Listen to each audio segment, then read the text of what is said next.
So anyway, we're in this program. It was me and one other white boy. This other white boy, he had to be about 10 years older than me. We were the only two that did not get in trouble the whole entire time, and we're the only two that ended up getting sentenced in the end. They let one person go completely on probation. He went down to South Carolina and ended up killing somebody. So that just goes to show how bad and fucked up our justice system is, right? They're quick to let somebody go because they might think that I'm just pretending or I'm just trying to get over, but that wasn't the case. I was really trying to change. So by the time I hit the feds, I tried to stay on my good boy shit. I really, truly did. I tried to stay on my good boy shit. There's cars in the federal system. So when you get there, they ask, what you're in for. And you got to tell them what you're in for. You got a certain amount of time to get your paperwork. Now, we were on a semi-active yard. We weren't on a fully active yard.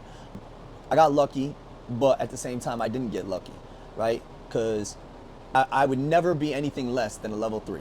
Would never be less than a medium. Everything that I did would not get me any lower, would not get my points lowered. So I tried to do everything from motions to try to get my sentence changed up.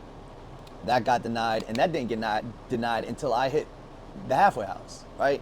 So they didn't even look at my paperwork. They don't even have to make a decision on your motion until they feel like it.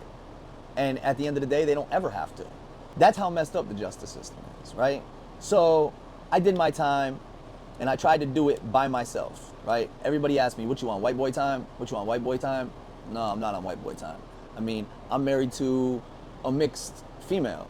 Like, how can I be on white boy time? I'm not racist. I'm not part of that thought process. So how am I supposed to do that, right?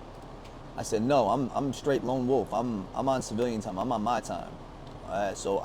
And they basically told me that I can't do that here. If I do that here, I'm outcasted pretty much. They didn't enforce it like they do at like certain USPs and things like that. And thank God I didn't have to go to one of those, and I got lucky. But I did try to stay on my good boy shit. I did it for my wife. I did it for my father. And everybody kept telling me, all the programs you're doing for nothing. And I said to myself, I said to them, no, I'm not. I'm not doing nothing. I'm not doing this for nothing. I'm doing this for me, and it's going to help. It helps in the state. Why wouldn't it help here? And they kept telling me, no, it don't help here. No matter what you do, you are not getting out of jail until they let you out of jail. Well, time came for me to go home, and I never went home. They looked past me over and over and over again.